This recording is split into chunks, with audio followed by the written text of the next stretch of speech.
Lesson 10 is on first differences.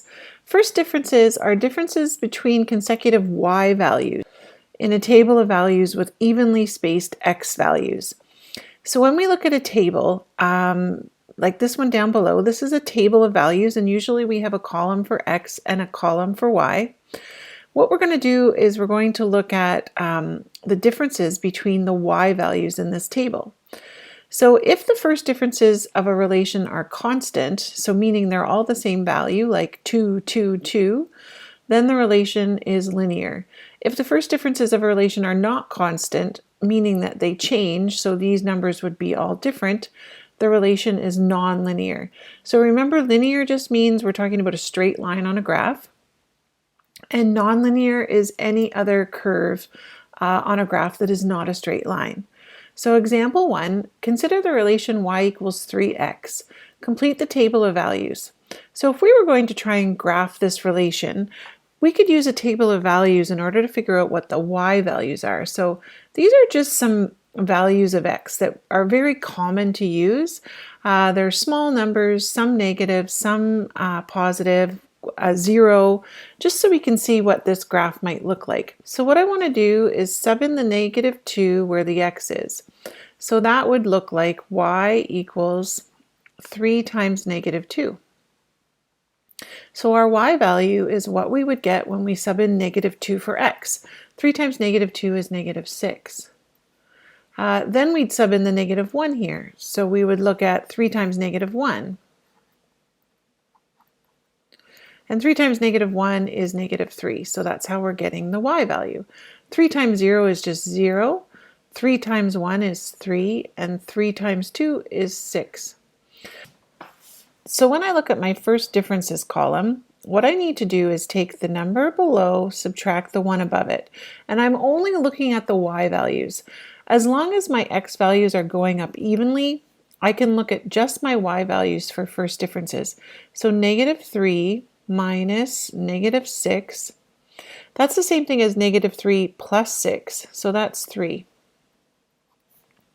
Then I would look at 0 minus -3, so 0 minus -3, that's the same thing as 0 plus 3, 2 negatives there, so that would be 3. Then I look at 3 minus 0, that's a little easier, 3 minus 0 is just 3. And then I look at 6 minus 3, and 6 minus 3 is just 3. So when I have a constant value here all the way down, my first differences go 3, 3, 3, 3. That's how I know that this is going to be a linear relation. On a graph, I do have these ordered pairs now. So I have -2, -6, -1, -3. And these are my ordered pairs that I would use to graph. So -2, -6. So that's where these points come from. They're coming from the x and y's in the table. You don't always have to write these down, but I just wanted to point out I get several ordered pairs in this case. And plot all of our ordered pairs, -2, -6, -1, -3, 0, 0, 1, 3, and 2, 6. And then what we'd like to do is draw a nice straight long line. So this line would continue on and on in both directions, and we would label this y equals 3x. Consider the relation y equals -2x plus 7 and complete the table of values. So again, what we'd have to do to complete this table is we would sub in the -2 where the x is. These are all the values for x, so we're going to sub in a different one every time as we go down. So y is going to equal -2 times -2 plus 7. And that's 4 plus 7, so that would be 11. Y is going to equal -2 times -1 plus 7. That's 2 plus 7, so that's 9. Y is going to equal -2 times 0 plus 7. So that's 0 plus 7, that's 7. Y is going to equal -2 times 1 plus 7. So that's -2 plus 7, so that's 5. Y is going to equal -2 times 2. plus 7. So that's negative 4 plus 7, so that's 3. We kind of have a hint already that this is a linear relationship because these values are going down evenly. And I see a pattern. It looks like they're going down by 2 every single time. So I'm pretty sure this is going to be linear. First differences are a way for us to prove that. So we do 9 minus 11, and we get negative 2. 7 minus 9 gives us negative 2. 5 minus 7, we get negative 2. And 3 minus 5 gives us negative 2. So since these values are constant, negative 2, negative 2, negative 2, negative 2, our first differences are all the same, we know for sure we have a linear relationship. When we graph this, we are going to use those ordered pairs that we found, negative 2, 11. I'm going to just say if any of these points don't fit on your graph, negative 2, 11 might be up here. You can try and draw it in, but you can also leave certain points off if they just don't fit. I know what this is going to look like when I'm done. I would rather that you didn't count by 2s or change the scale on the graph and just count by 1s. I might start with my negative 1, 9 point. And then 0, 7. And then 1, 5. And 2, 3. So these are just some of the values. We could have made this table go to negative 3, to negative 4. We could have made it keep going. These are just some of the values that we get, and this is a straight line. What I will say is even though we just had points that went to 2, 3, and this was our last point here, it's a really good idea to draw lines as long as you can right across the graph paper that you have. This will come into play during our next unit. You'll see why this is important, and it definitely will be important in grade 10 math. So don't just draw a little short line segment here. Make sure you draw a nice long line. And graphing all the points, we can definitely see that we have a linear relation in this case. Okay, part C. Let's try this again. Now we have a fraction out front here. So this might look a little trickier, and our values aren't the same. We just have some even numbers here. There is a reason for that. It's going to make it a little bit easier to do. So if I sub that negative 4 in for x, my equation looks like 1/2 times negative 4 minus 3. Remember when you have a fraction times an integer here, that negative 4 and the 1 get multiplied together. So that's negative 4 divided by 2. That's negative 2. Negative 2 minus 3 more, that's negative 5. So the second one, if we sub in a negative 2 here for x, remember we're going to multiply negative 2 times 1, that's negative 2. Negative 2 divided by 2 is negative 1. Negative 1 minus 3, that's negative 4. If we sub in 0, 1/2 times 0 is just 0, minus 3 is going to be negative 3. 1/2 times 2 is going to be, that's 2 times 1, that's 2 divided by 2, that's 1, minus 3, that's negative 2.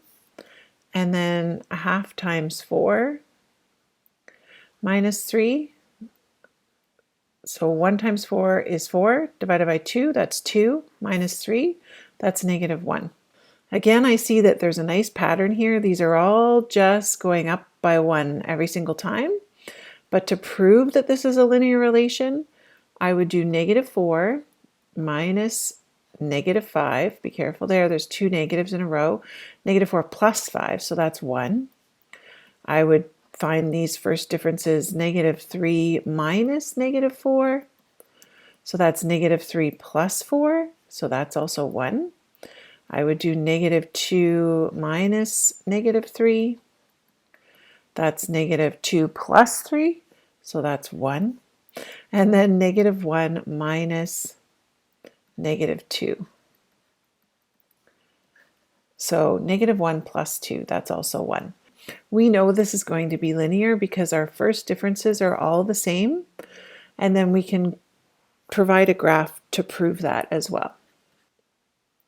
So even though we just had points over here, 4, negative 1, and we had one way over here, negative 4, negative 5, and I had points in between, I make a nice long line that crosses my graph paper, and that is y equals 1/2 x minus 3. So again, a linear relation. When we look at this one here, when we sub in our -2 in for x, this is a little different because that number, -2, is going to be squared. So what we see in this one would be -2 squared plus 1. So -2 times -2, that's 4, plus 1 is 5. I'm going to sub in -1. So -1 times -1 is 1, plus 1 is 2. When I sub in 0, 0 squared is just 0, plus 1 is 1.